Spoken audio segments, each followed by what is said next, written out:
times that impacted area. You didn't have to set up your production equipment in the forest. Everything must come out of the forest. So there were some stringent processes there.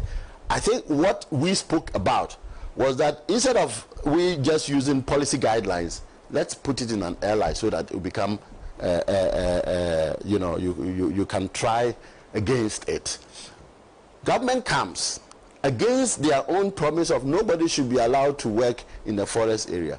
Says that now you can go through LI 2462, you can go through the forest. In fact, you don't even need forest entry permit. The forest entry permit was a good thing, even though it was abused by an individual who went there, because the forest entry permit had been there, and there were, in fact, before, in the time that I was there, before you got a forest entry permit from the Forestry Commission, it was wahala. My friend Afari would just have a battle with you before, if they found it very useful, they would grant that. You will recall that, and in Professor Frimpong Boateng's report, that there was a point when we had to withdraw the license of one operator. I think that was where Major Mahama's incident occurred. We had to write to withdraw his license because he had a permit to do exploration, but he had started mining, which was against the law. And this is why I find it difficult to understand why President Akufo-Addo would say that Akonta mining was not doing anything illegal. Akonta mining, the Minerals Commission and the ministry have just said he has the exploration license, but not the production license. He hasn't got the license to mine. Yet he was mining, but yes, he was not illegal. And this pronouncement would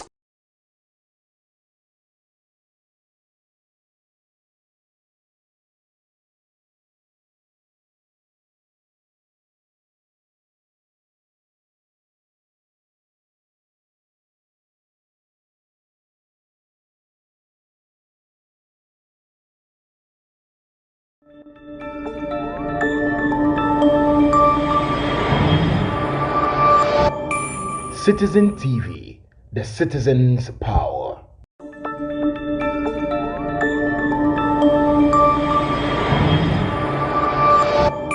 Citizen TV, the citizen's power.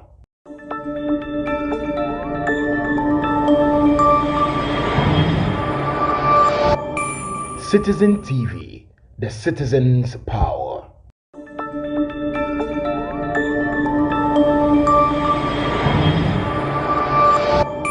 Citizen TV, the citizen's power.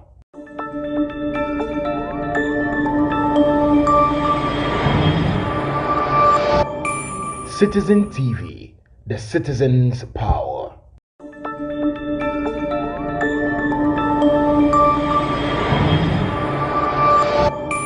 Citizen TV, the citizen's power.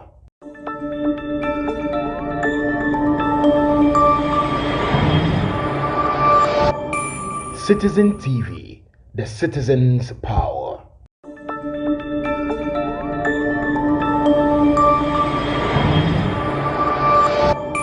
Citizen TV, the citizen's power.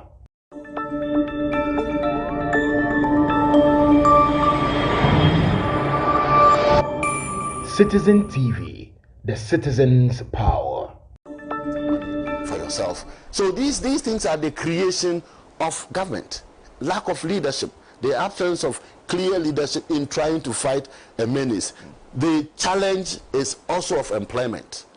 People who do not, I mean, if I completed the nursing training school, and then it takes me 4 years before I get posted to a hospital. If I were a man with the muscle of mine, and I came from a place where, or even if I didn't come from that place, I could travel to a place where you can just go start digging and making money, I will go. So when you do a survey of people who are involved, there are quite a number of educated people, some with master's degree, some with all kinds of degrees, and they are there because they don't have the other option.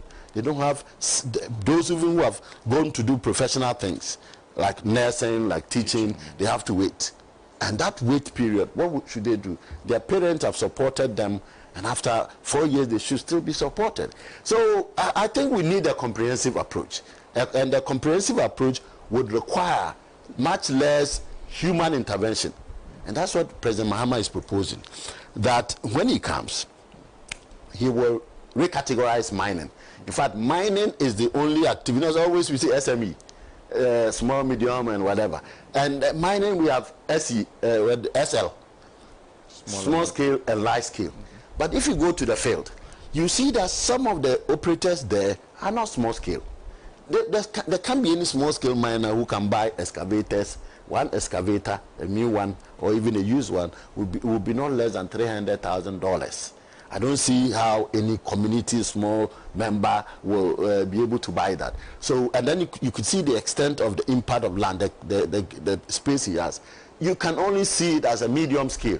If you cannot compare it to, let's say, Anglo Gold Ashanti or Newmont or Goldfields, you can see it as a medium scale. So we are going to recategorize the scales of mining. And the reason for this categorization is that it makes it possible for the institutions to manage them. We are able to better control or regulate the large-scale mines, because in Ghana we have only 16. We have only 16 large-scale mines. So if something happened where there's somebody could go there, a ministry or a minerals commission person could go there. But we have dotted small-scale mines in this country. In fact, in my own western region, our study indicates about 7,000 spots of mining, 7,000.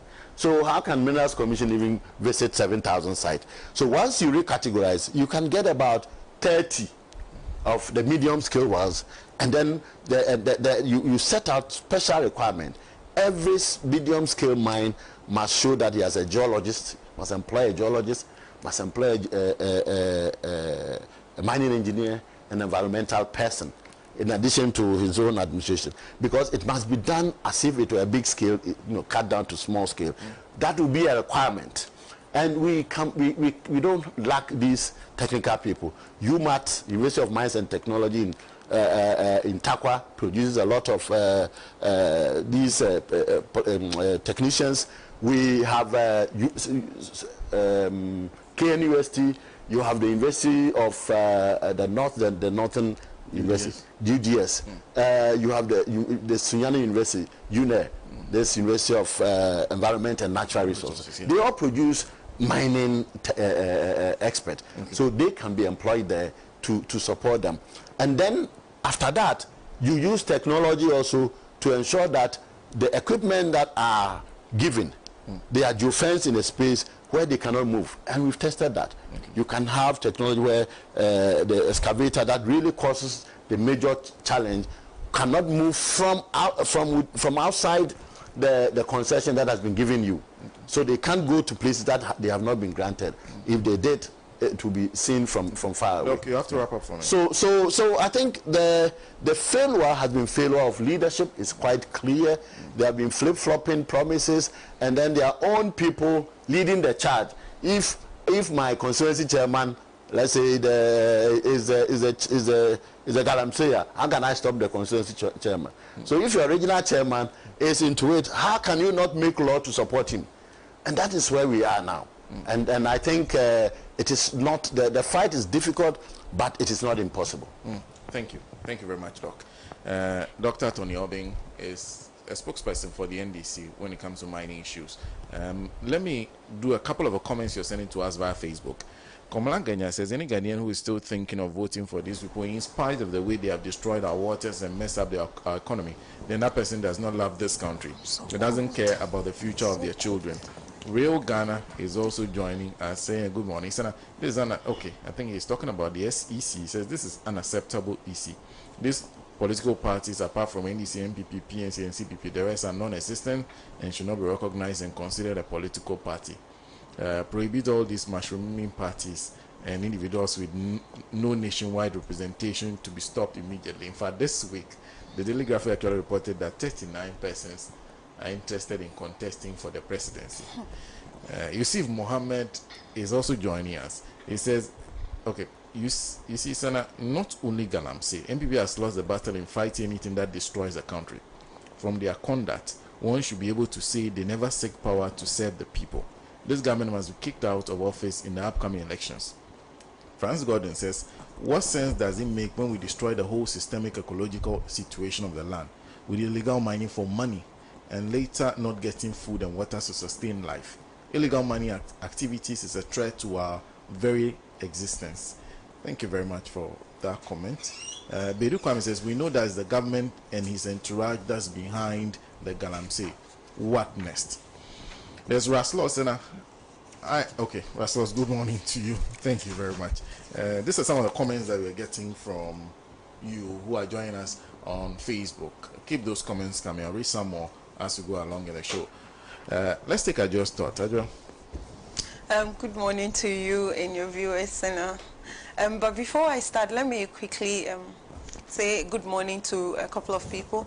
The young lady who did my makeup this morning, her name is Karen Jam Glam on TikTok. So on TikTok, I'm a bit known. So I got Karen to come and do my makeup for me.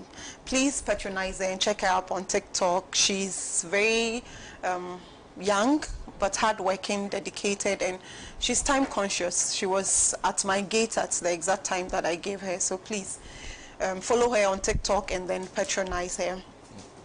Again, from here, I will be attending a program at Bauleche. The NDC has opened a manifesto help desk. So you know, after our manifesto launch, we have done sectorial press briefings, and now we have added help desk to it. We are beginning around Bauleche, where we'll put up a desk. They are there as we speak now, and I'll be going there from here.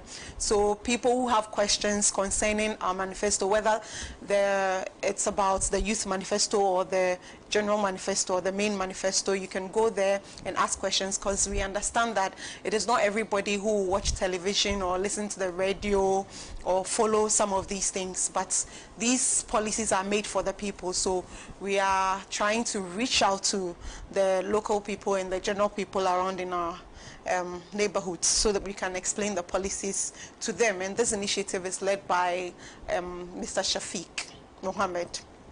So I'll be going there. That said, on the issue of Galamsey, for me as a young person, it is very worrying for me. And as my co-panelists have already, explained, when we talk about Galamsey, it didn't just start from today.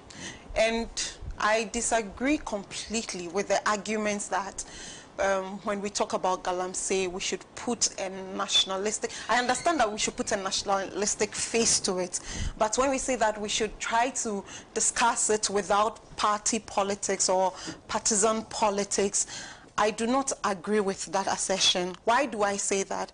Because when the president, before he became president, stood on a stage and told Ghanaians that I am going to protect Ghana, when he said that he was going to put his presidency on the line to fight Galamsey, he did not say that as a dancehall artist. He wasn't a reggae artist when he said that. He was a politician.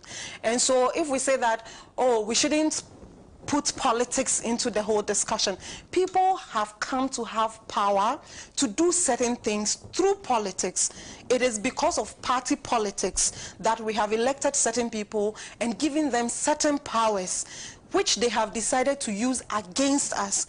And so we cannot say that, we cannot pretend and try to say that because we want to be nice, we shouldn't put politics in the whole discussion. We must point it, we must call a spade a spade. And then we have pointed out that we understand that Galamsey did not start from today, and my co-panelist has explained and differentiated between what Galamsey is and small-scale mining is. And from time immemorial, even colonial days, we had people try to mine illegally, and that has been, seen in our legal framework from historical times. laws that has been promulgated in an attempt to stop people from plundering our environment. And so we have seen certain ordinances that were passed by even the colonial governments to try to stop the plundering of these state resources. And so you have to be part of a big organization or a bigger company to be able to mine properly. Until the PNDC law 153 came into place, that was somewhere in the 1986. That is when people, the local people, were allowed, like mining in this country was liberalized a bit for us to partake in it. So from that time, we have been interested in making sure that the local citizen also has a share in the resources of this country, and not just in gold mining, even in petroleum and other ways. That is why we have the local content laws, making sure that even all Ghanaians or Ghanaians who are interested in such fields will benefit.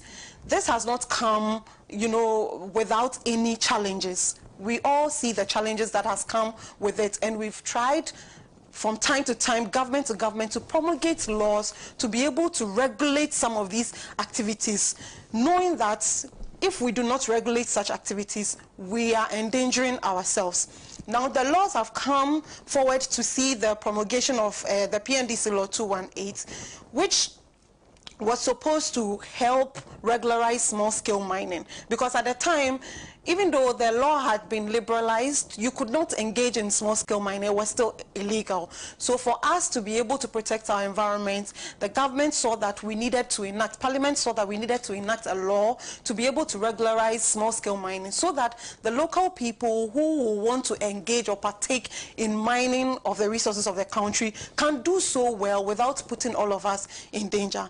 In 2006, we consolidated all these laws, and then we saw the Minerals and Mining Act, Act 703, which was later amended to the Act 900 and Act 995 in 2015 and 2019 respectively. These laws were supposed to do specific things. They created specific offenses for people who flouted the laws that governed mining. And then it wasn't perfect, but we still had these laws that were regulating that sector. So you couldn't go into these areas that you wanted to mine without the proper license. And the terms and conditions were properly outlined in the law to tell everyone what you needed to be granted a license, and how your license will be revoked should you flout any of the laws. You know, this law provided for many things, you know, among these things that I have mentioned. Fast forward, His Excellency Nana Addo comes into power, and he says that he'll put his presidency on the line to fight. And I always say, as it's in the nature of the NPP, to always, you know, pretend to fight a problem. And we have seen it in other areas when it comes to even the issue of corruption and how the Special Prosecutor's Office was set up. And in the end, the very person that was put there to help fight corruption was chased out because he was trying to do his job. It is in that same way that this Interministerial Committee on Illegal Mining, to my mind, was set up. So, because tell me why an interministerial committee for illegal mining will be set up. They operate for 3 years, and for these 3 years that they operated, the record shows that about $30 million was allocated to them quarterly, and about 10 million Ghana cedis was used on Galamsey dialogue. To dialogue on Galamsey, they used 10 million Ghana cedis. So besides the plundering of our environment, there is also the monetary aspect, where they have not even been able to account for all the money that has gone into this so-called Interministerial Committee for Illegal Mining. And I often say, it is as though to survive in the NPP, you must have some sort of corruption history or criminal history.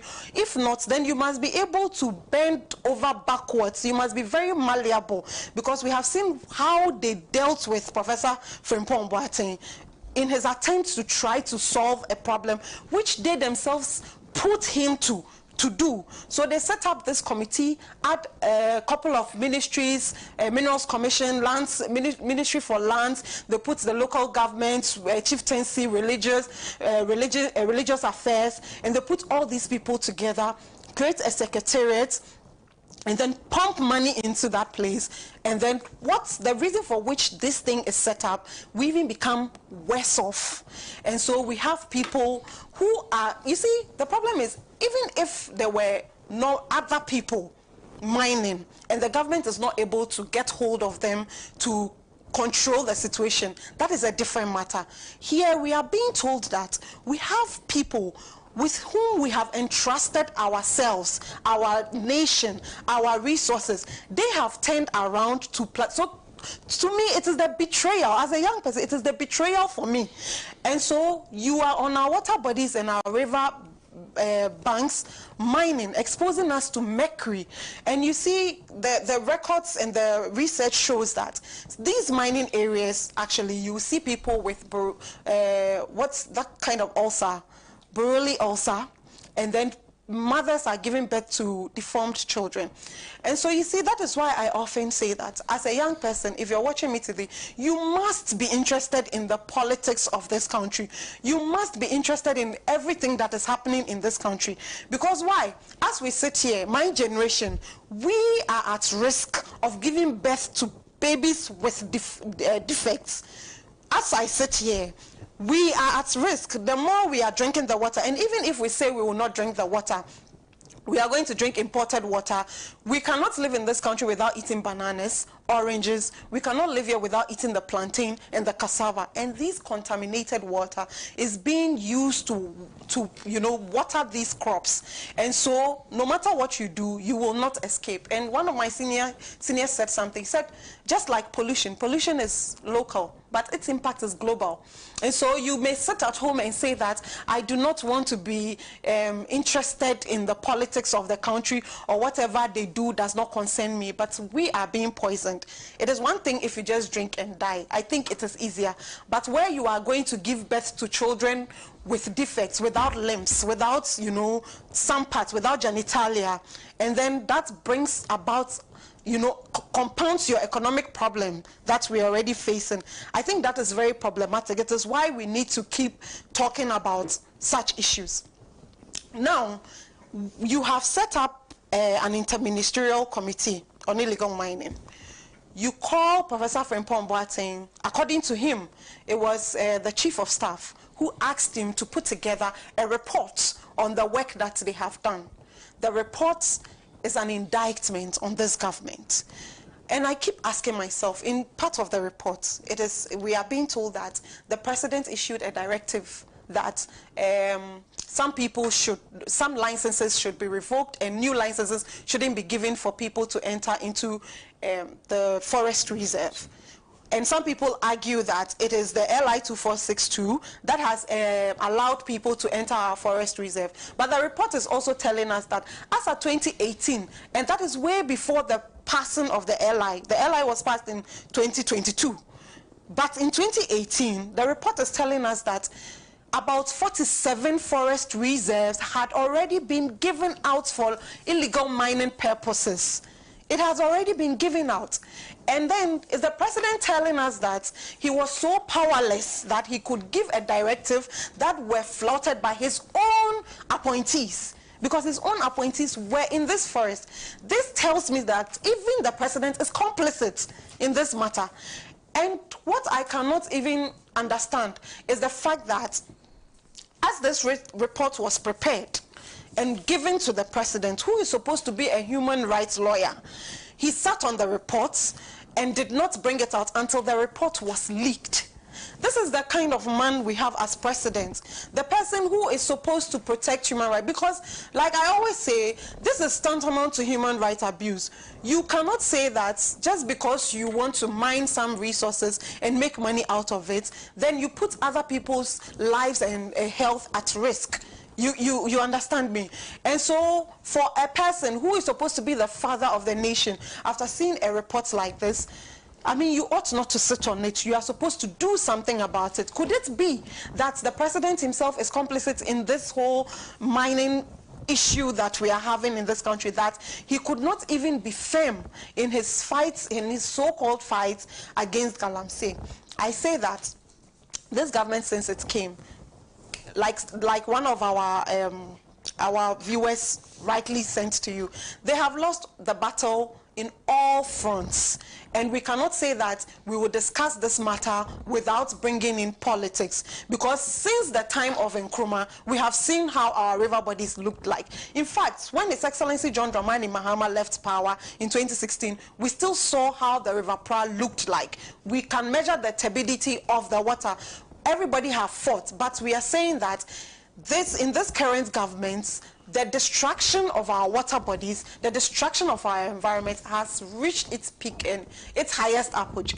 And that is why we are calling this government out. And so we must name them and shame them. We cannot say all governments. We have to say the NPP governments led by His Excellency Nana Akufo-Addo and Dr. Baobia. They have made us worse and put our life at risk. Today, there are many diseases. And even what pains me is that they are not even able to even strengthen the health sector, to even take care of the people they are making sick. You get it? And so everything, we are the mercy of, you know, these people just destroying us. Now, as lawyer rightly said, when we talk about Galamsey, they try to bring the NDC in and say that, oh, there's even a video of Mr. Kwaku Boahen telling Galamseyers that when the NDC comes to power, we are going to... What they refuse to tell the people is that before the NPP came into power, there were people who were mining legally. And like they have distinguished, there's a difference between galamseyers and small-scale miners who were properly trained and regularized on how to mine properly and how to even reclaim some part of the soil. So there were people who were properly licensed and properly mining. When you came, you realized that you wanted to put your own people into the mining sector because part in Yesika, what you did was to pretend to have placed a ban, a 1-year ban on mining, and then you sent all these people home. And then you took their licenses and their concessions and gave it to your people who do not have training. And that is how come we are having our water bodies as turbid as we have it now. And so if Mr. Kwaku Boahen goes to these people who are not galamseyers but small-scale miners and tell them that you need to vote for us because we regulated the sector better, you come to us and tell us that Mr. Kwaku Boahen was telling them that we will allow them to engage in galamsey. That is not true. Those were small-scale miners whose licenses and concessions had been taken away from them unfairly. And he was speaking to them that if the NDC comes into power, we were going to look at these concessions again. So when it comes to the issue of galamsey, they should not drag the NDC into this whole conversation. They should just agree and admit that they have failed the fight again. In fact, they weren't fighting because they will be fighting against themselves. They themselves have turned around to plunder the environments that we entrusted into them, and they pretended to be fighting. They have lost the fight against themselves when it comes to galamsey. Now, when it comes to issues of galamsey, the only way we can bring His Excellency John Dramani Mahama into the conversation, as rightly said, is what we are coming to do for the environment. His Excellency John Dramani Mahama, in his manifesto, have stated that when he is voted into power come 2025, he is going to put together what we call the Gold Board. The Gold Board is going to help the other ministries that are already in this sector to regulate this small-scale mining and then continue to teach them how to reclaim the lands even after mining. Also, he has said that he will put together the Blue Water Initiative and the Tree for Life Initiative. And by this, it means that we are going to plant some trees, specific trees. That is, he mentioned the rubber tree and then the cotton tree. Why are we going to use the rubber and cotton? We are using this rubber and cotton tree because these trees are able to help reclaim the land. They are able to take up toxins from the soil. And with my little knowledge in agriculture and science, like from the basic level, we know that to be able to reclaim a land and be able to take out toxins such as lead and all this mercury from the land, it is best to do it with plants. And we will usually use local or indigenous crops, or crops that are indigenous around that area. In some areas, they use the fern and other eucalyptus and other types of plants.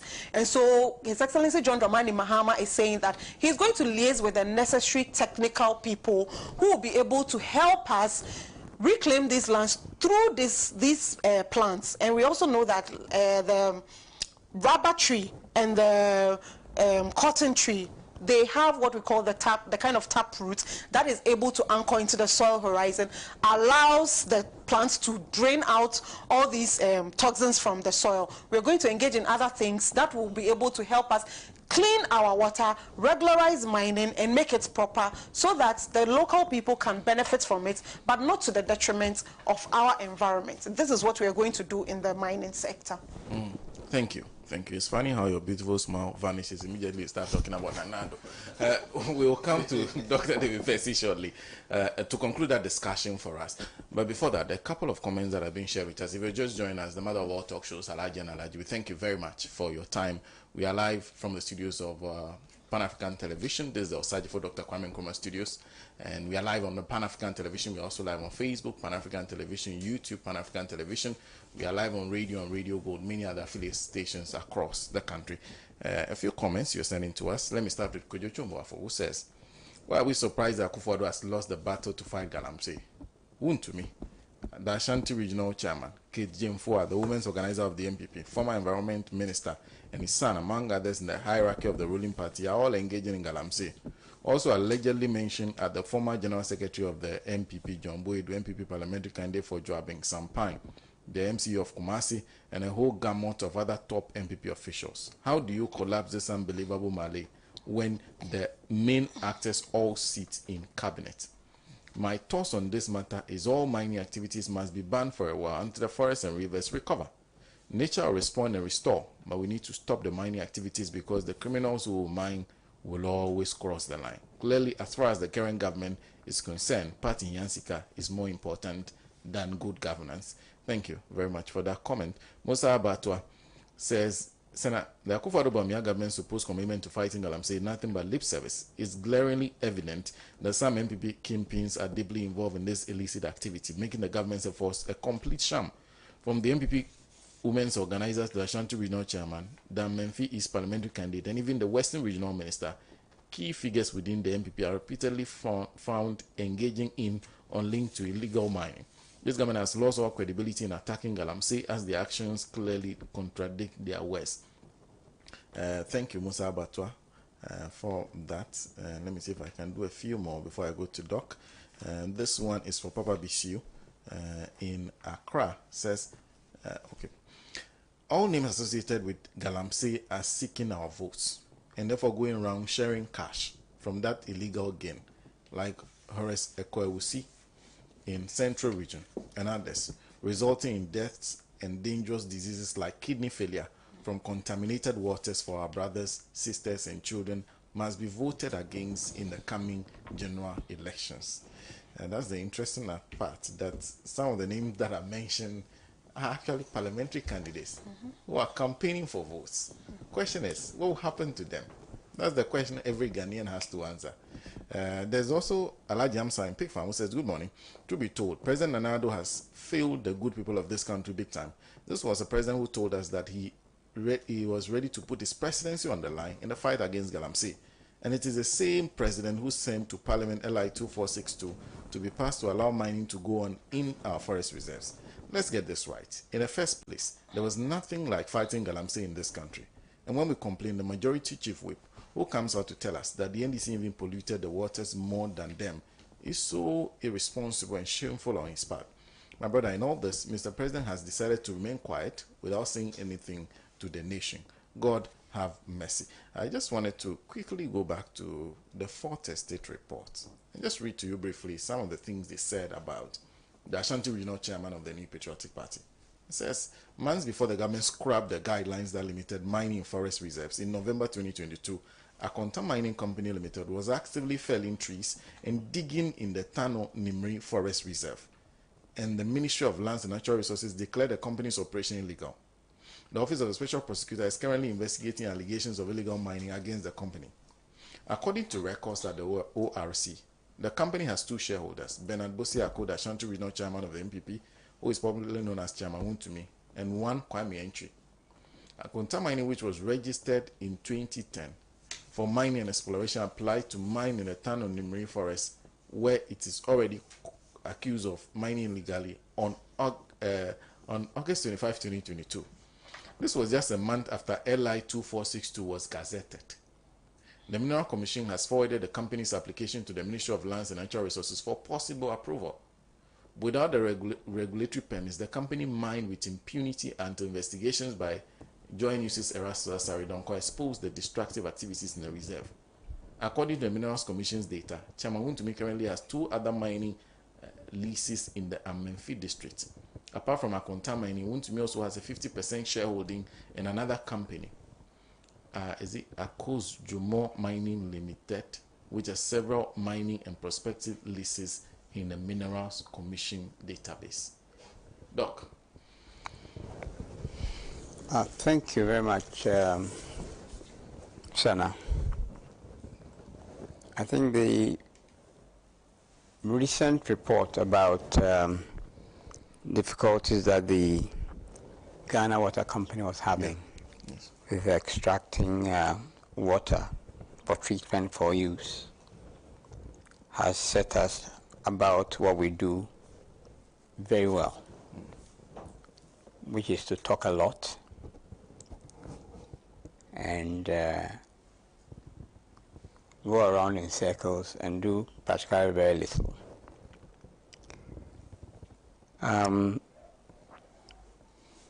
Maybe the issue of water has brought this thing up because we know from what the scientists tell us that slowly but surely we are poisoning ourselves. I mean, from the vegetables, from the fish, the food that we eat, the water that we drink.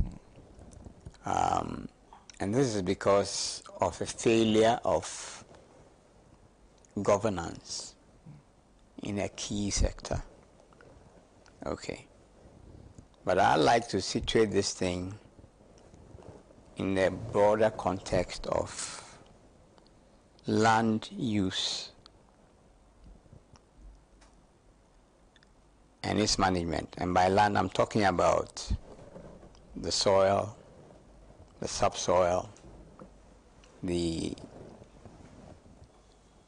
waters, the air, the flora, the fauna, plants and animals, which are essential to the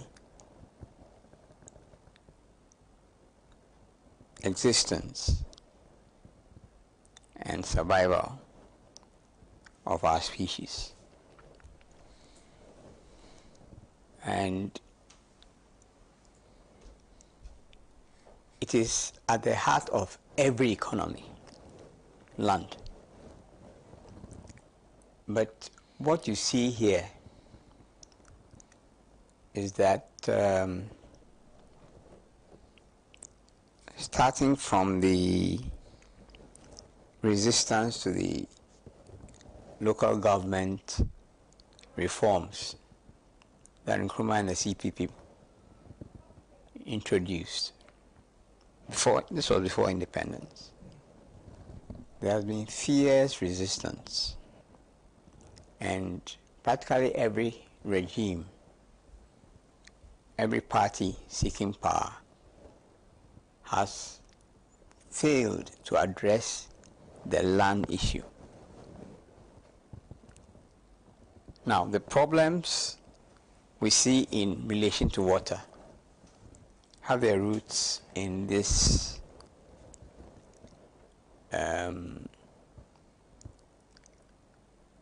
absence of a comprehensive approach to this key resource without which we cannot exist.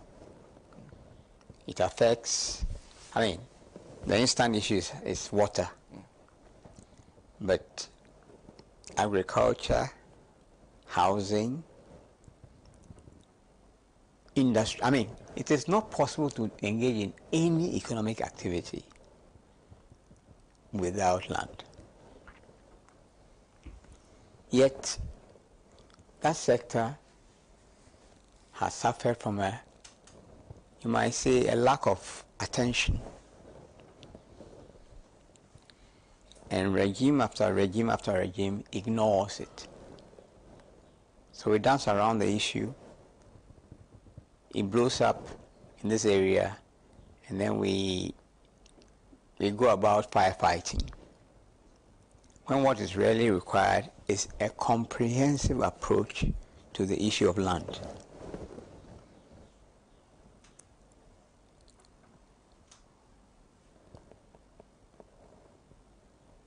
Now, if we address it this way, then we'll find out that there are all kinds of interests around the issue, stakeholders, call them.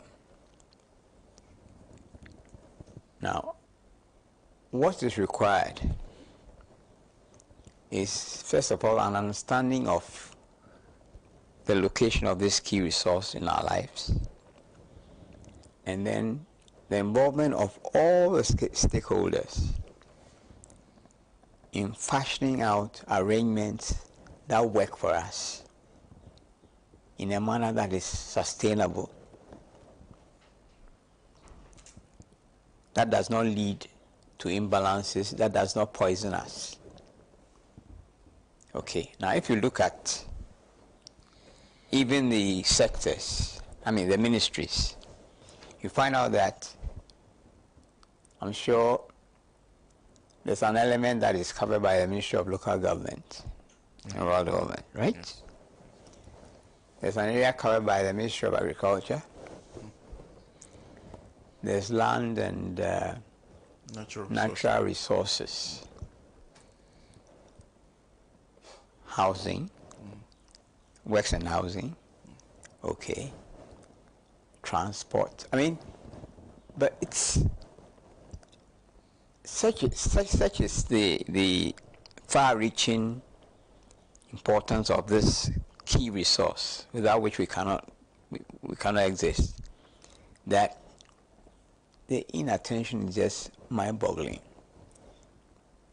Okay. Now, in the 50s,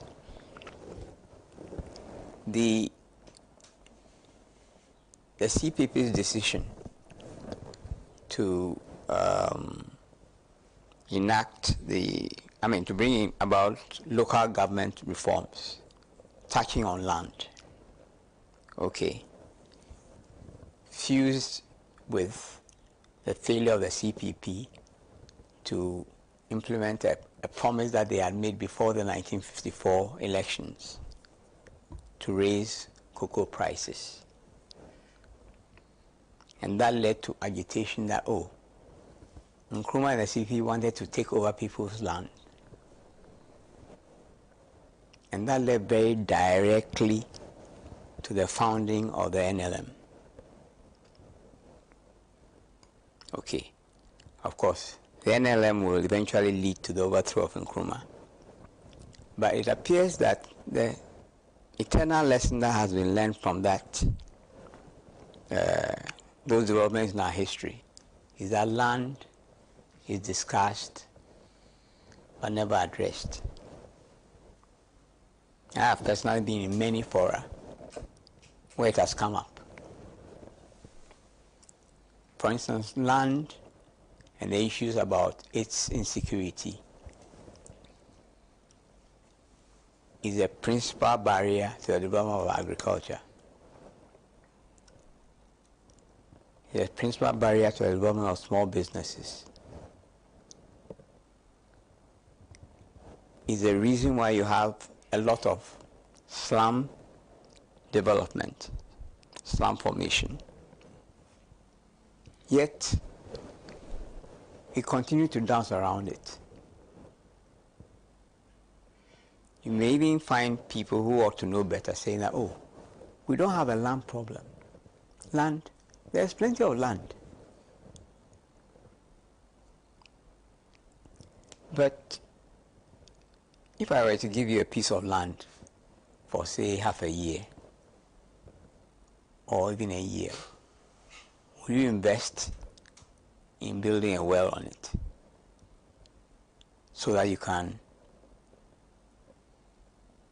hold water and use it in relation to the needs of your crop? No. So, for instance, one of the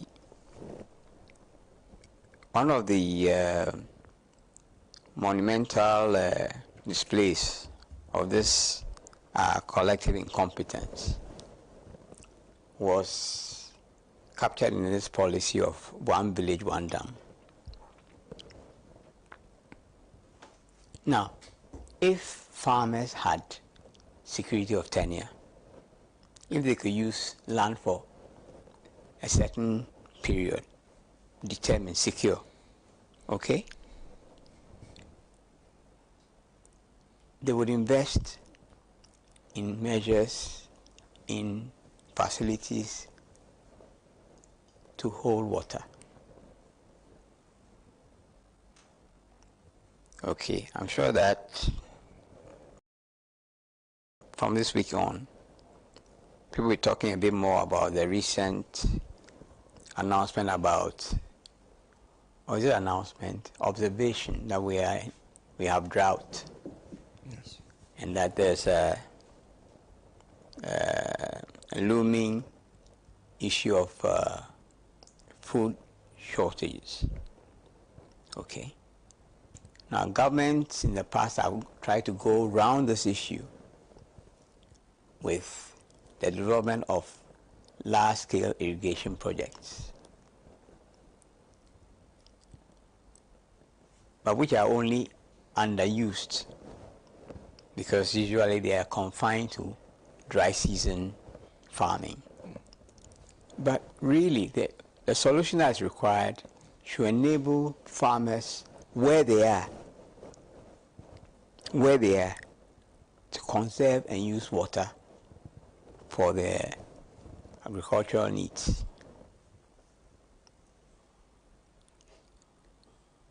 I mean, this is something that's hiding in plain sight. But consistently, we go around in circles, we skirt the issue, and we invest a lot of time and capital in solutions that are bound to fail. So I'll say that, look, we didn't intend it, but this crisis offers us an opportunity to, as it were, go back to the basics and address the matter of land in all its aspects. I mean, you can't have an economy without land. Yet, it's I mean, the laws, etc. It's mind-boggling, and we cannot continue in this on this path. Those are my thoughts on this matter now. Doc, thank you. Thank you very much. Well, Dr. David Percy, a student of history and politics. Now, within the context of the fact that cocoa farms are fighting with galamsees, you will understand why he's raising the matter of land issue. It's a big issue, frankly, because this week, one of the videos that have trended is a man who was gleefully cutting a cocoa tree, and they had a camera on him. It's been trending on social media. And the comments he was making suggest that we'll tell you, we'll justify what Dr. Percy is saying. The land is theirs. It's not for government to tell them what to use the land for.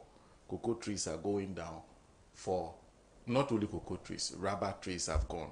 There are many farmlands that have gone in the place of galamsey. So galamsey takes over, everybody gives out their land, or even the farmer clears his land and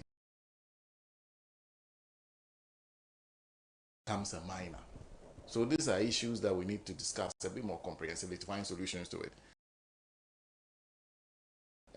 Ghana Water Company Limited and also on our environment. We'll take a break. When we come back, we'll turn to what is ahead of us, the elections. He has suffered to lead his people into the land of freedom. He is the Redeemer.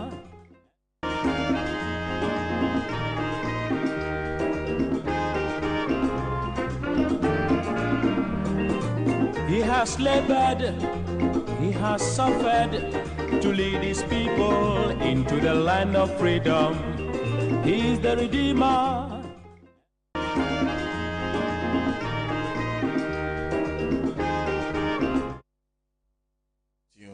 To the Mother of All talk shows, Alhaji and Alhaji. Of course, we are live from the Alhaji for Dr. Kwame Nkrumah studios of Pan African Television. Before we start talking about the register, a few more things, comments that came up on this issue of Galamsey. This is Dennis Yakwete, who says the complicity of the political class is the reason the Galamsey mess continues to subsist with the current momentum. I just can't figure it. How those monstrous machines used for the said exercise are so obvious for even Sebi, the blind, to see. And yet our authorities mandated to check this are helpless. For the EC, it is not only ridiculous to even contemplate that the likes of Jean Mensah once headed the IEA and did not only take on the previous EC but also agitated for electoral reforms will be in charge of EC today and will be reluctant to yield to sensible demands to make the EC transparent and accountable to ensure free and fair elections. It is just a matter of time. That's Dennis Yakwete. Thank you very much for that comment. Okay. There's Tafina Meo says, Sena, Galamsey has defeated this government. Finito. That's the only comment he sends. Azure says, okay. Imoro Abdullahi from Bongo says, good morning to you and your panelists, especially to Dr. Tony Obing. Let's give President Nanado a platform on this Galamsey matter, and I can assure you that he will make statements and pronouncements that will undermine any investigation. Thank you. There's also this one that's coming from Stephen Penn in Wa, who says Nanado has lost the fight against Galamsey because his top government officials, party members and financiers are all engaged in the Galamsey menace, like the Mexican government is finding it difficult to fight the drug menace. Nanado put his presidency on the line and should have resigned by now because he has lost the fight miserably. Nanado, please respect the constitution and do the needful. Resign now. Stephen, thank you for that comment. And then there's also, okay. Let us also remember that Akufo-Addo said in opposition, he who wants to provide jobs for his youth is not going to ban Galamsey. That NDC was lying against him, so he's doing just what he meant. That putting his presidency on the line is just another deception. Komala Genya, thank you. And finally, this is Edie Gideon Montari, who says, my regards to your respected panelists, whenever one is chewing the fingers of a monkey, must take a second look at his own again. Whatever goes around comes around. This government is just an audio one with full of empty rhetorics, negativity, and all manner of possibilities. As such, all well-meaning Ghanaians must join hands with the NDC calling for a forensic audit of the voters registered by the EC going into this year's general elections on December 7. It will take our collective efforts to recapture, reset, rebuild, and transform the Ghana we all wanted it. Ghana is at the crossroads. I'll start the register matter with Ajua. The voters register. The NDC is asking for a forensic audit of the register. The EC says no, you will not get that. But clearly, the EC at a press conference admits there are issues that need to be resolved. Ajua, you have 10 minutes. 10 minutes. Yes. When it comes to the issue of the EC, I think I can speak on this matter for a very long time. Why? Because it bothers me. It bothers me a lot. Sena, I think that it is not for nothing that we say that Ghana is a beacon of democracy in this Africa that we are. It is because we have been able to manage power transition from one government to the other. And this transition of power has been midwifed by a very important institution, that is the EC. And so when we talk about the politics of this country, when we talk about the democracy of this country, we cannot exhaust the topic without, you know, explaining or outlining the critical role that the Electoral Commission plays in this whole thing. And so it is important that that office is manned by a person who is empathetic, a person who is critical and ethical and very competent and have the will, is willing to do the right thing, because I believe that the least mistake and such a person can throw the entire country into chaos. And because I am a woman also, it bothers me, because whenever there is civil unrest or a war, I mean, children are most affected, followed by women. And for the men, they can run and they can fight, but then what about us? And so when we see an EC that seems to not take certain things into consideration when taking certain decisions, and when we talk about them, it is seen as if we are trying to bastardize the institution. It's painful. Nobody has tried to bastardize the EC, although it has engaged in many things that ordinarily, you know, we shouldn't countenance such in our body politics. But we have been very understanding and accommodating of this particular EC. She's not the first to have, you know, sat in this office. We've had the likes of Mr. Afarijan, Dr. Afarijan, who have overseen, like, you know, many elections before now. Madame Charlotte Osei, who did an excellent job, whose, you know, way of being pushed out of office is still questionable on my mind. And how Madame Jane Mensah was appointed by this government. In the midst of all these, okay, we still see the EC acting in ways that are very questionable. And then whenever you want to talk about this issue, we do not have the PRO of the EC. I don't know if they have a PRO, but we have the governing party always speaking for the EC.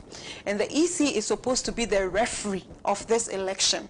And so if I am going into a competition with you, and then we are all stakeholders in this election, I see problems with the way the referee is conducting herself, but you see nothing wrong with it. And so besides the EC telling us that although she has 24-hour surveillance, we still managed to get some BVDs to vanish from EC's custody is problematic, and suddenly they are finding them. The EC's way of making sure that the people of SAO, okay, are disenfranchised is problematic, and we are still looking at what she's going to do about that. Beyond that, there have been many other things that has happened. The recent one is this provisional voters register, the PVR that the NDC had requested for. And then the EC wrote to the NDC to bring some gadgets for the PVR to be handed over, to be given to us. According to Dr. Omane Boama, who is the Director for Elections, we submitted this gadget. The PVR was not given to us. In fact, the PVR was not given to us until, I think, a day to exhibition, which was contrary to their own CI 91. You know, so they were supposed to give us their PVR. And you see, sometimes we say that when we complain about the fact that you're conflicted and you're trying to rig election, sometimes it is not that you have done it per se, but the way you have conducted yourself has created that impression. And sometimes that impression or perception is more dangerous than even the acts occurring itself. And so you are aware of the daunting tax that is on various political parties. We are looking at about 38,000 polling stations distributing these PVRs, and we have to go through the register to be sure that, you know, we are satisfied with the register.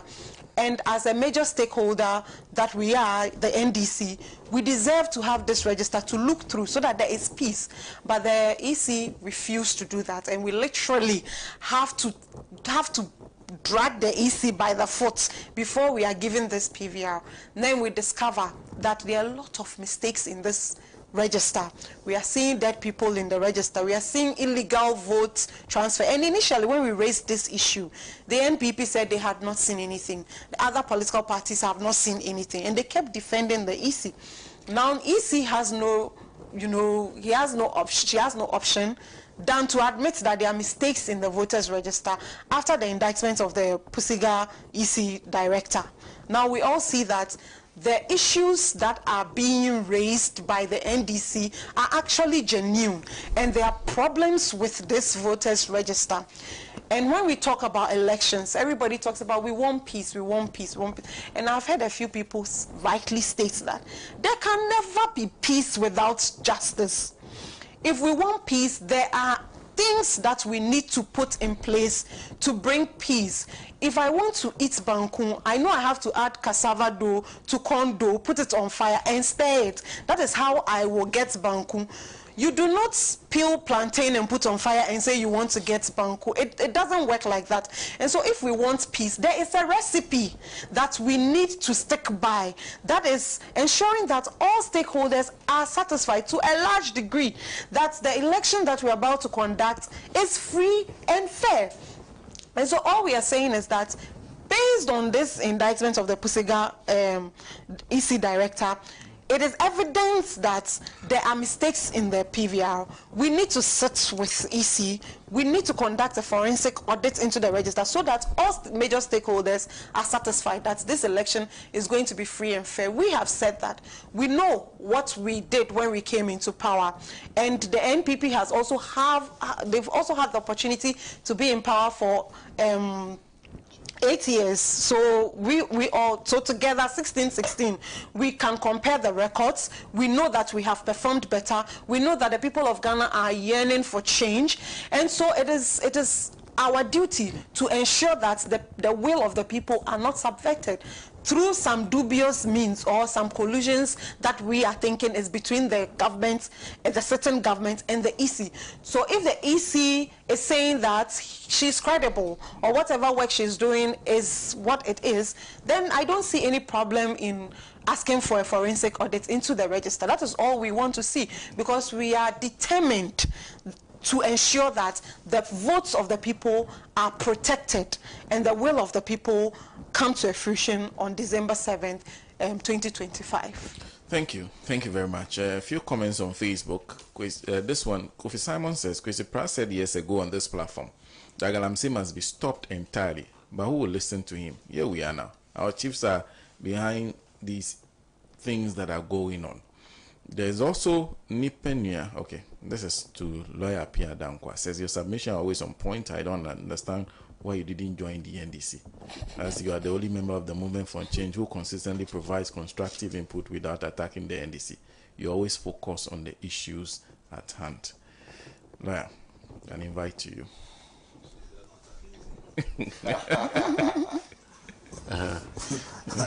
I do. The last time I met Adjoa, I attacked the NDC, and Adjoa came after me. But what, like I always say, for me, it's not about the party; it's about Ghana, and that will continue to be my focus. See, the issue about the EC for me is the same issue like Galamsey. Lack of leadership, lack of commitment, a clear. You see, our country has been taken over by charlatans. They have no principle, they have no value. They've placed the interest, their personal interest, the interest of their political parties ahead of the country's interest. And it's the same attitude that, the same attitude that is plaguing our environment, the same attitude is also plaguing our political space. Because per the terms of our constitution, it is a duty of the president to appoint members onto the EC. You understand?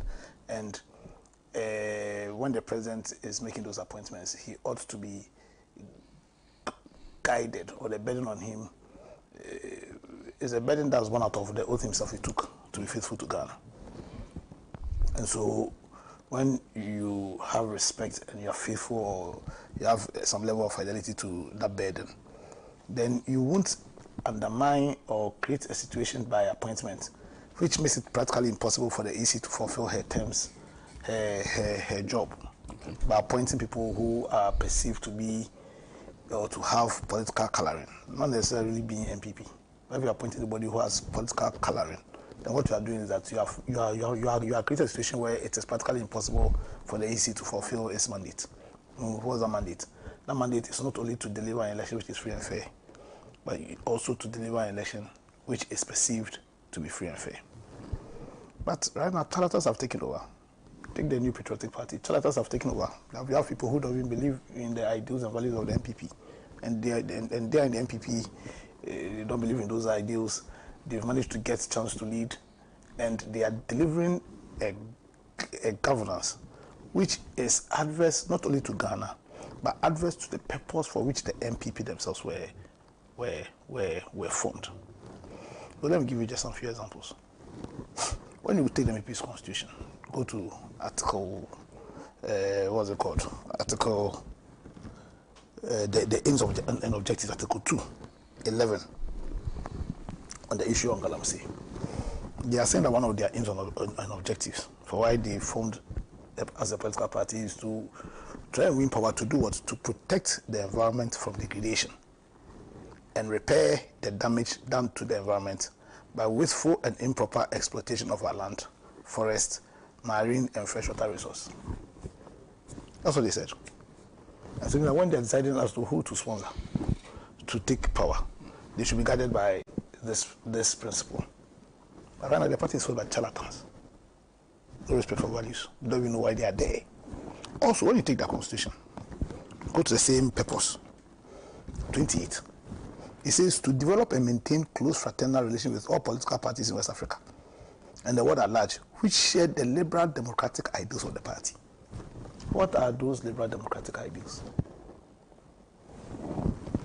A firm belief that those who govern must do the same with the consent of those they govern.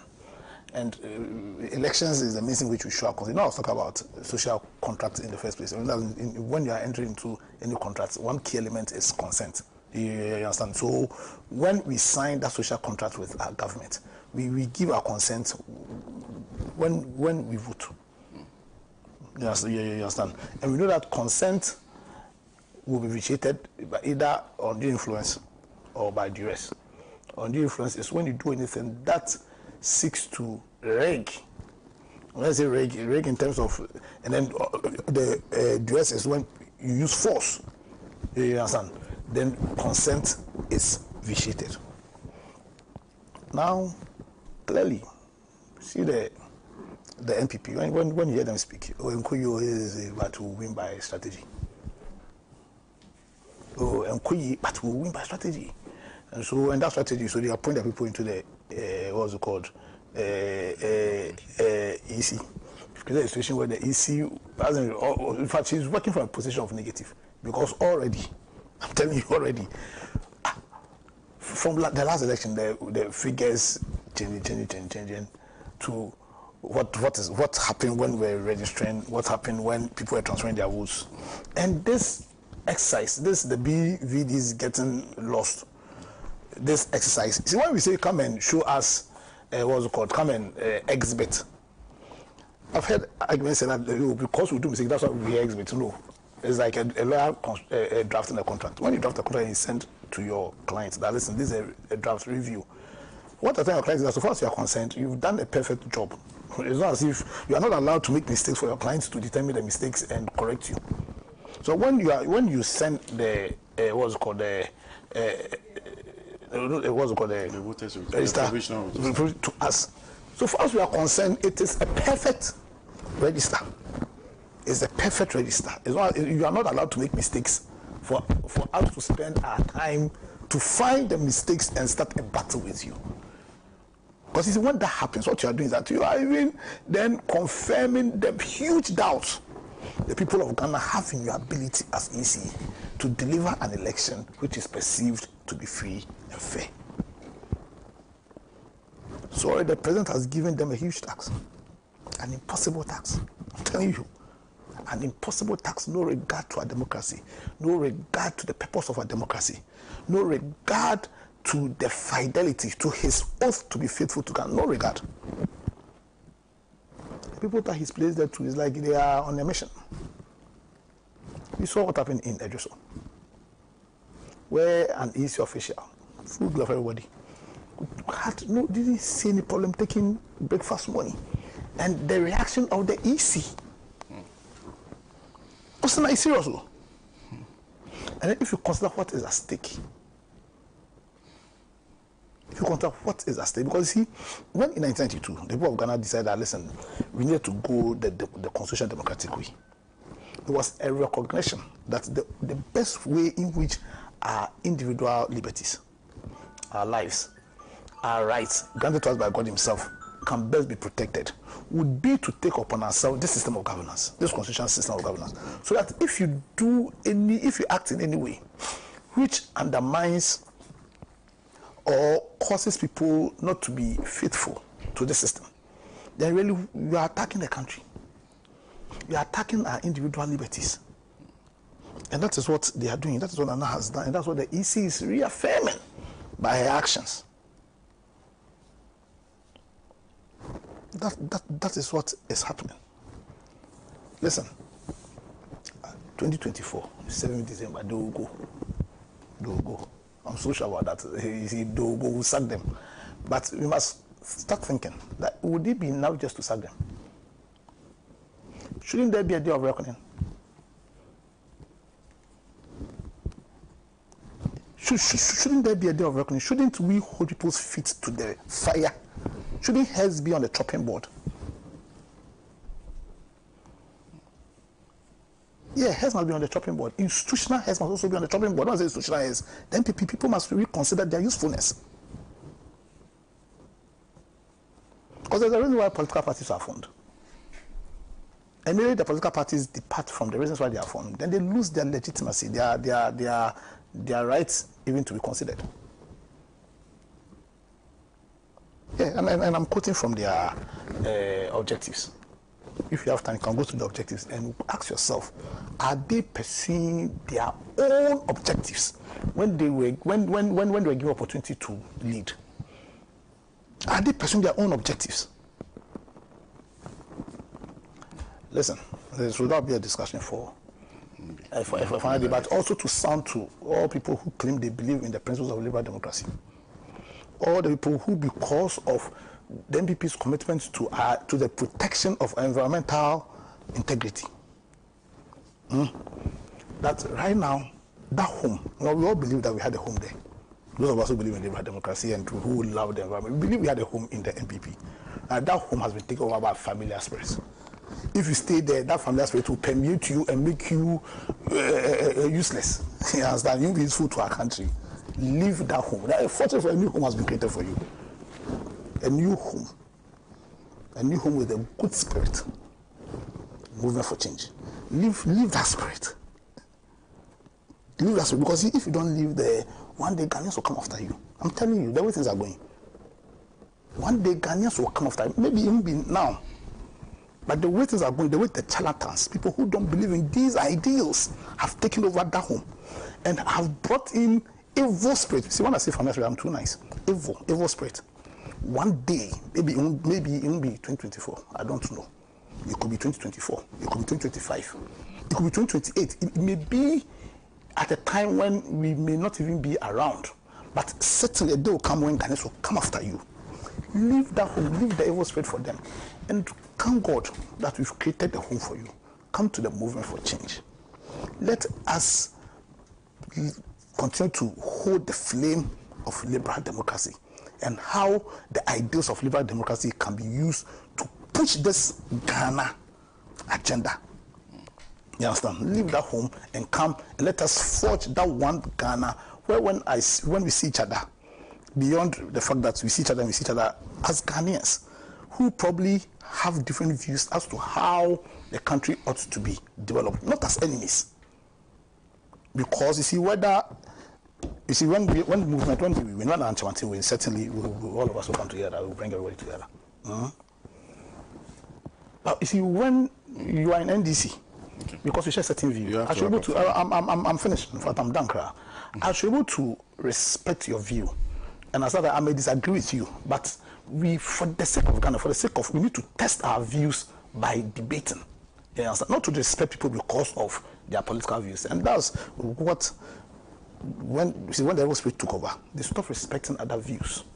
Let us in 2024 sack them and forge that new Ghana which will have a place for different views, different tribes, different opinions, but all those views, all those tribes have just one singular agenda, and that agenda is building that great Ghana for all of us. Thank you very much. Thank you very much. And I'll go to Dr. Percy next, but before I do that, a few comments. This is things around us on YouTube. Some of the names on YouTube are very interesting. It says young and old people are dying as a result of working in the Galamsey site with dangerous chemicals. There's user, that's the handle. Do we care about family and friends and loved ones who died as a result of the direct or indirect exposure and impact of Galamsey activities? AP says this is sad and okay. There's an question who says the new license should be revoked immediately to save us from extinction. She again continues, intensive education of the dangers of the destruction of our water bodies as a result of illegal mining should be seriously considered.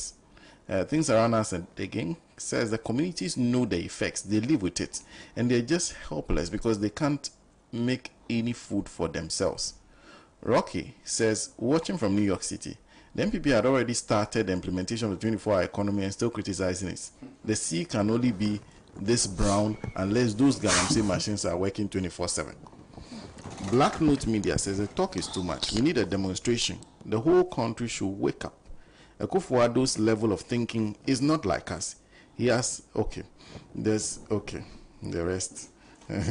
Thank you very much. And then there's Niem Thompson, who responds to Yajwa, says whenever there is war, men die the most.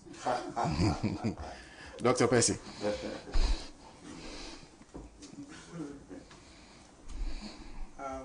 You are inviting us to talk about the EC. And we have only 10 minutes.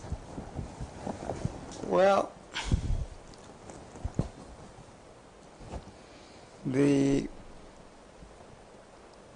EC and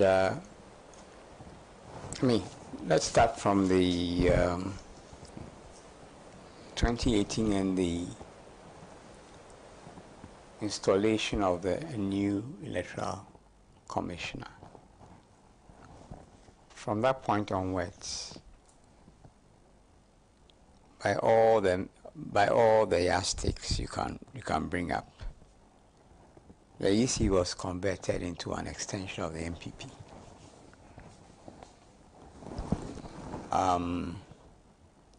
With the sole purpose of entrenching President Akufo-Addo and the MPP in power. In point of fact, it has always been a primary objective of the MPP to entrench itself in power, to make it impossible for it to be removed through the popular will. In the period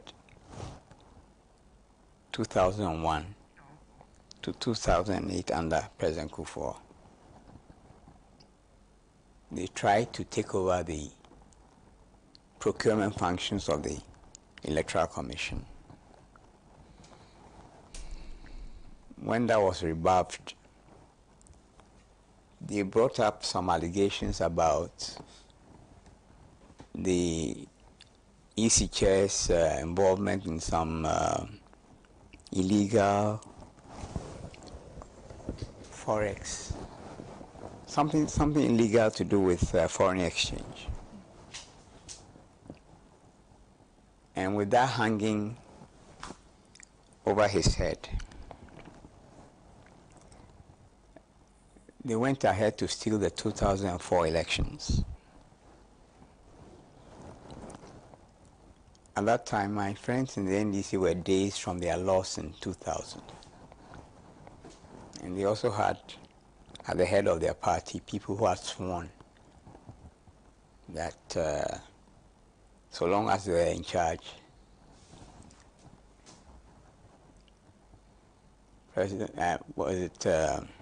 Professor Mills would never become president. Okay.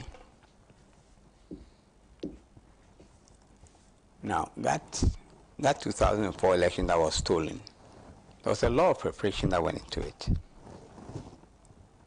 including preparations of newspaper headlines and articles, okay, by the gentleman who now chairs the Media Commission. Okay. People in the NDC saw what was going on, basically with the transmission of the results, the transposition of, I think there are two constituencies where that came in, Peru and Sena. Then there was this mole in the NDC headquarters who called the MPP and told them that, hey, you guys, they've discovered your agenda, which was what prompted Jacob Echebelamte to announce the results of our election on GBC.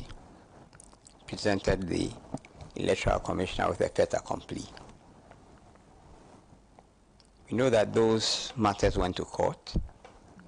The court ruled that the quote-unquote exhibits should be preserved, but they were destroyed. And the rest, as they say, is history. All this had been preceded by that statement that J.H. Mensah made. I think he was addressing a rally where he said that by the time they are finished, the opposition would cease to exist, or worse to that effect. Then you have MPP coming under Nanado. He didn't go about it in a roundabout way. He went directly for the jugular. He replaces the EC chair who had declared him winner and installs someone who was willing to work and to convert the commission to an extension. In their own words, they will not hold a stick and let a dog bite them. And they've spoken to it severally. They've spoken about the million ways that they have. Okay. Now, there's an important part of our history that many people are not aware of. Following the serial defeats in 51, in 54, and in 56. Today's MPP, going back to its ancestors, developed various ways and means of, as they say, leveling the electoral, what's the word they use? Leveling the electoral pitch. But one of the tried and tested means that they had was multiple registration. So you register as many times as you can, and even when you are absent, physically absent, it provides room for various manipulations. Fast forward into the Fourth Republic. A certain gentleman comes into town. He has spent all his time in the UK. He doesn't know about this history of the party. But he says, oh, you know what? We need biometric register. That would make it impossible. Because by then, and that's what one of the things that the MPP is very good at, projecting onto its opponents what itself does. So by then, the belief was widespread that, oh, the NDC won up to that point because of multiple voting in their strongholds. So a biometric register would even the play field. Initially, my friends in the NDC were opposed to this. Then someone stepped on their toes and told them that, hey, this might work in your interest. So they agreed.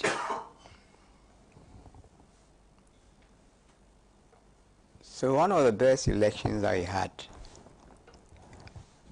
was with the biometric, when the biometric register came into effect. I think it was for the 2012 elections, I think so. Yes, okay. But subsequently, they went back to their history and realized that no, following this wise young man who didn't know about our history, we have thrown away a big advantage. So under Jean Mensa and the new EC,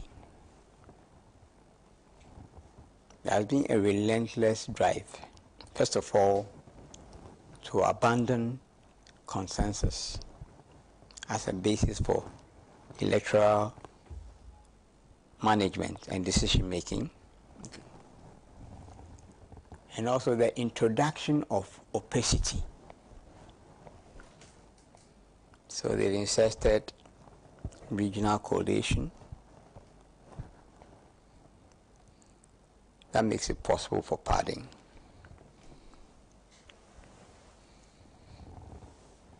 Now, if we were to do a forensic analysis of the 2020 elections, you find out a significant difference, a large difference between those who voted for MPP parliamentary candidates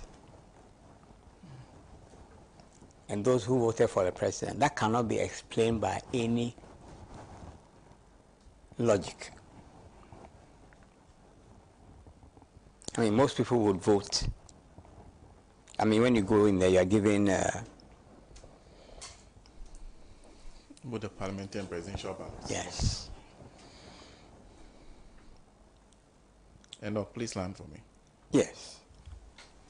But I'm saying that this business of introducing opacity and playing games with the register is going to be at the heart of 2024 elections. I'm certain that many persons will go to polling stations and not find their names. It will not be that their names are in, let's say, polling station A instead of B, but they may be in another region, another constituency. And you go around in search. After a few tries, what will you do? Give up. You give up and you go home.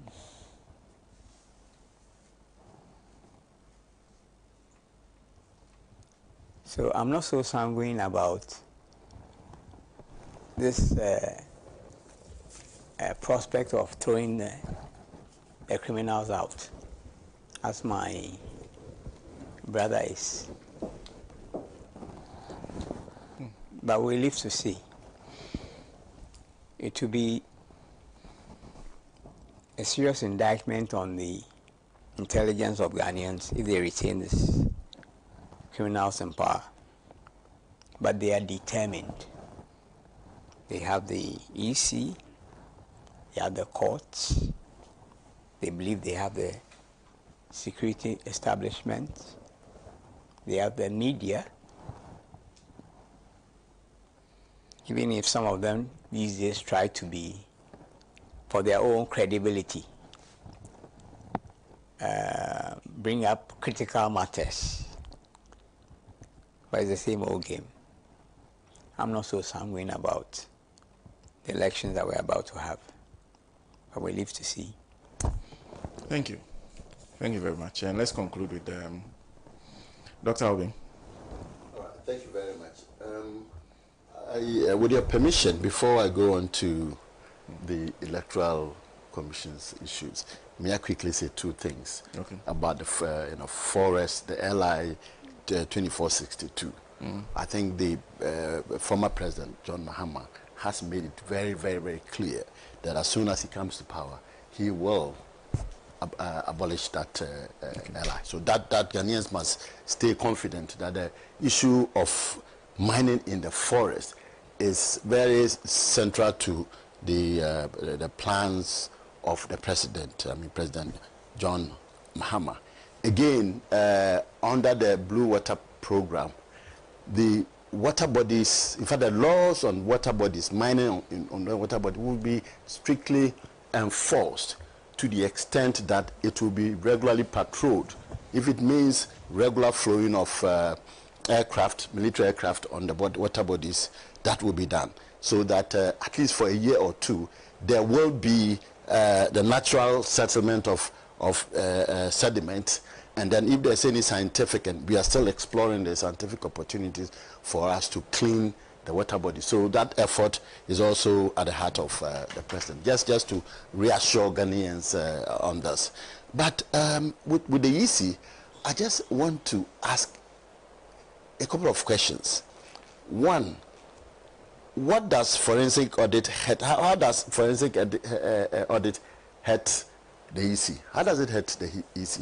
How does it make it, any worse? Because the reason for your being there as a fair and just arbiter would be enhanced when there is more transparency. So what is the reasoning? What is the reasoning behind his decision not to accept the call for a forensic audit? Maybe the EC should explain, should give us more reasons why they should. I mean, we know that, and by our constitution, the EC is supposed to be the go-between in elections. They are supposed to be the neutral ones, and we have had EC bosses. We have had Dr. Farijan. We know people, they vote. They have the right to vote. But we don't know where they vote towards. So we have had the confidence in the past ECs. Why is it that now everybody is suspicious of this EC? I think I wonder whether they realize how the public views them in that very highly suspicious light. And of course, it may not be very difficult to find. If you appoint people who are openly associated with the existing party and who actually talk publicly that they are they are against the other parties, then obviously you don't represent a neutral arbiter in this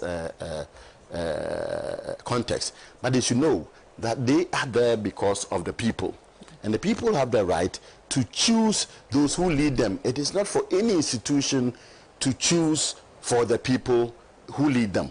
And I think it's important that Ghanaians would push. I mean, I know Doc has some concerns about the feeling that it's a done deal. Somehow I share part of the concern, but that concern can change if all of us as Ghanaians, wanting our own destinies to be shaped by ourselves, decide that the EC should not be or anybody, not even the president, should not be the reason why our destinies will not be shaped by ourselves. And I think we need to do that. We know that in elections everywhere, sometimes the government in power use other subtle means to gain some advantage. I think two of them, you have this gerrymandering, people just carving out constituencies to suit government, and some of them have been done already.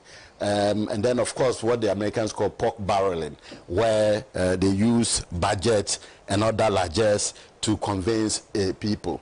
That is something that you can't even touch, because you can't. It's like tax avoidance. But to openly and defiantly make it so incredible, make it so unbelievable, make it so that you cannot actually believe in the quality and the outcome of the election. It's quite difficult. It will be an indictment on a nation that prides itself of leading and consolidating democracy in Africa. So I think all of us as a nation, we shouldn't leave it to a group of people who work in an institution that has been set up by our laws, by our constitution. It is incumbent on Ghanaians to demand, and by whatever means, that the elections, the coming elections, is done in the best possible way, is transparent as possible, it is fair as possible. And if we don't get that, and we don't even have to wait for us not to get that, we must insist on that before we go to the ballot box. Ballot box is not the, that particular activity, that particular event is not the real composite of the will of the people. Usually many other things come in, and that we need as a collective, as a people, to come out to reject some of the things that are coming. I'm sure the demand for the forensic audit, for which UNDP has agreed to support, doesn't hurt. It actually enhances transparency. Because obviously the integrity of an election is actually determined by how transparent it is, how air is blown on it. But if this opaqueness is sustained, as was done in the past under this particular government, then we have a duty as a people to try and question it now, to try and fight it now, just to ensure that the right decisions are taken and the outcome of the election would actually reflect the will of the people. We are not saying that the election must by all means be won by one party, but the elections must be won to be a reflection of the people. Sometimes you hear your own friends, MPP friends, who say, well, for the elections, we know you will win if we do that transparently. But they say in a can, we will still in. They are not ashamed of saying this. Aren't they ashamed when they feel that we are not serving the people well, but we will use other means? We have thousands of ways of winning elections, and we are going to deploy that. Aren't they ashamed of saying this? And are Ghanaians going to sit down for that to materialize just because we are afraid, just because we have our balls between our thighs? Is that what they say? Our tails between our tires. We need to speak truth to power, speak truth to the EC, and let them know that they have no responsibility to determine who leads the country. It is the people ourselves who should choose who we want to lead our country, and we shouldn't sit down. I mean, that would be my real call. That for what we are picking, for the simple request that let it be transparent, let everybody know how come, and our history doesn't support this, that just before elections you do voter exhibition, and the parties that are supposed to participate in the election don't have the list. They have it hours just before the exhibition. It hasn't happened before. It hasn't happened. Why are we tolerating this? I think we are too tolerant, because when these things happen and we don't do anything, they get the muscle to go ahead and do worse things. So that would be my call. That would be my call. Let all of us, I think one, the EC must know that it is in their interest. It is their credibility interest to get this forensic thing done.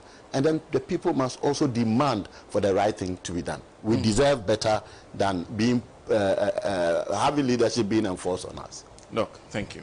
Thank you very much. Just a few comments, then we'll bring this to a close. This is Prince Henrico Foyidu, who says the MPP government has made Galamsey one of their social intervention. What has happened to I have put my presidency on the fight against Galamsey by Nana Akufo-Addo?